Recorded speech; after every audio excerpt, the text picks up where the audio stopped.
Malaysia tempatkan radar intai jarak jauh Lockheed Martin AN, TPS-77 di Kepulauan Spratly selain Filipina, Vietnam, Taiwan, Brunei Darussalam, dan Taiwan, maka Malaysia termasuk negara yang bersengketa wilayah batas laut dengan Cina di Kepulauan Spratly.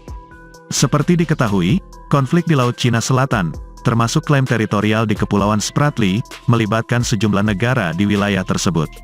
Dan ada kabar dari Malaysia terkait Kepulauan Spratly, bahwa negeri jiran akan menempatkan radar intai jarak jauh Lockheed Martin AN, TPS-77 di Pulau Layang-Layang. Pulau Layang-Layang, Swallow Reef, adalah sebuah atol yang ada di Kepulauan Spratly yang dikelola oleh Malaysia, namun sampai saat ini disengketaan oleh Cina dan Vietnam. Bahkan Cina menyebut Pulau Layang-Layang dengan nama Pinyin, dan Vietnam menyebutnya dengan nama Ta Hoa Lao. Secara geografi, Pulau Layang-Layang berjarak sekitar 300 km dari barat laut kota Kinabalu, Sabah.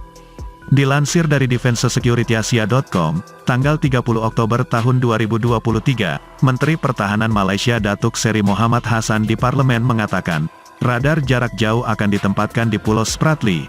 Radar tersebut akan membantu kami memantau setiap pergerakan yang terjadi di luar zona ekonomi eksklusif, ZEE. Radar AN, TPS-77 di platform truk. Jenis radar yang akan ditempatkan di Pulau Layang-Layang adalah Lockheed Martin AN, TPS-77, yakni radar yang punya peran sebagai Long Range Air Surveillance. AN, TPS-77 mengadopsi teknologi AESA, Active Electronic Elevation Scanning Array, dengan frekuensi 1215 sampai 1400 MHz. Transemsinya menggunakan jenis solid state dengan power frekuensi radio 19,9 Ku.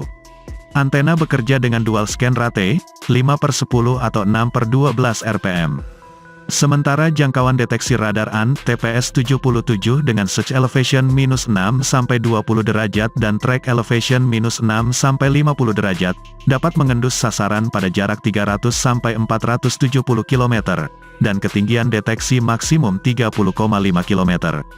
Dari sisi performa, radar ini dapat beroperasi secara maksimal dengan akurasi 99,5%, sementara masa penggunaan radar ini hingga 2000 jam. Untuk proses penggantian dan perbaikan komponen yang aus, pihak Lockheed Martin dalam rilis menyebut hanya dibutuhkan waktu kurang dari 45 menit. Dari segi desain, AN, TPS-77 dirancang bisa mobile dan portable, termasuk ditempatkan dalam platform truk. Mobilitas radar ini juga dapat dipindahkan dengan pesawat angkut sekelas C-130 Hercules. Bagi militer Malaysia, AN, TPS-77 bukan radar baru. Pasalnya radar buatan Amerika Serikat itu telah dioperasikan di Labuan, sebuah kota yang berada di Pulau Labuan, negara bagian Sabah, Malaysia.